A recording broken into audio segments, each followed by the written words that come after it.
It is Black History Month, and they're great names to be celebrated, particularly out here in North America, Canada, United States of America, and also in the United Kingdom and in Ireland.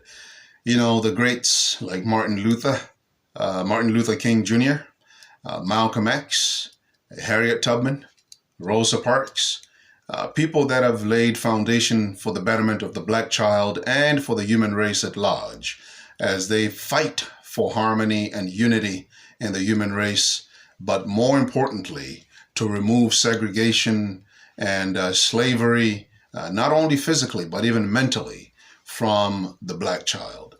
And as the world, commemorates these greats, I would like to believe there's other parts of the world where others are celebrated, the great names like Nelson Mandela,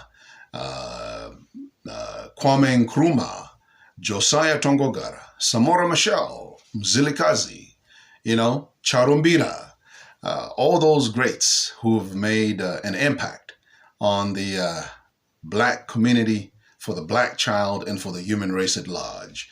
And whilst we celebrate all of that, my challenge today, for the next series during this Black History Month, is in particular to those of African descent, be it in Africa or in North America, South America, Europe, Asia, Australia, you name it, wherever you may be. I would like to speak in particular to the black child, not to segregate or to remove anybody else. These nuggets are for everybody, and we all can learn something from them. But as we celebrate Black History Month, I would like to coin my own term that I would like to run with, and it will always stay true for as long as I'm dealing with black matters. And so I have a term that I coined: Black Altitude Elevation. Black Altitude Elevation. And the reason I came up with that and I coined that is because whilst life is like a rear view mirror where we celebrate, the greats that I mentioned and all the work, the sweat, the blood, and even the death that they've faced in order to better the future of the black child and to give us a foundation of which we stand today for the betterment of not only us, but generations to follow. Whilst we celebrate all of that, it is in the rear view mirror. Where we're headed in our future, it is in the windshield or the windscreen, as it's known in other parts of the world. So whilst you're driving an automobile, you're driving a car, that's like driving your life. You have the rear view mirror and you have the windshield. The rear view mirror is smaller than the windshield because your history is not as great as your future. It's not as bigger a picture as your future.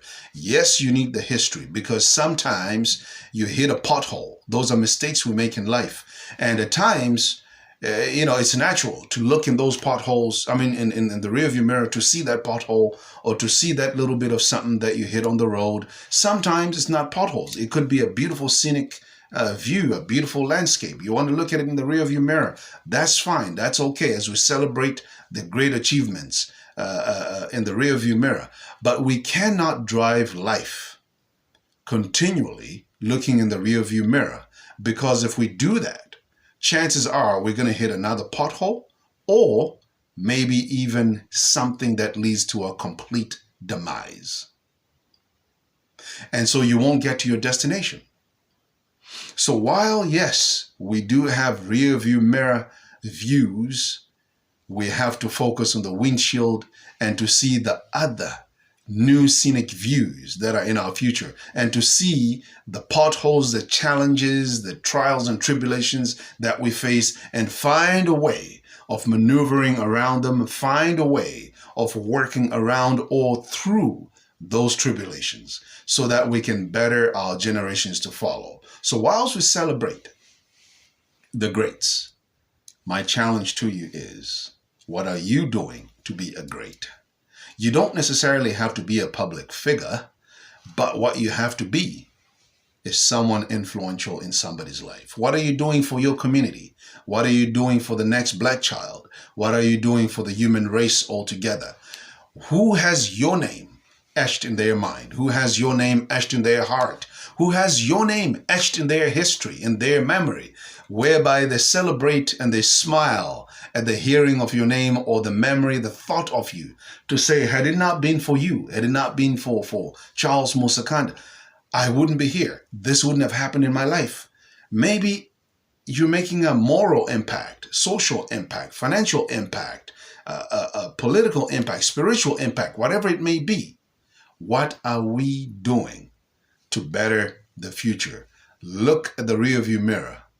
Based on what you've gone through in the look at the windshield.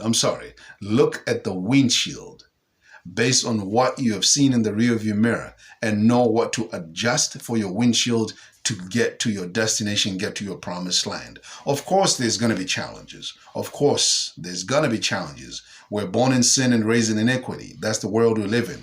But the Lord promises, and he says in Isaiah 43 verse 19, behold, I do a new thing. Do you not perceive it? I will make pathways in the wilderness, and I will make rivers to flow even in the desert. That's to say, despite the wilderness you go through in life, despite the desert you go through in life.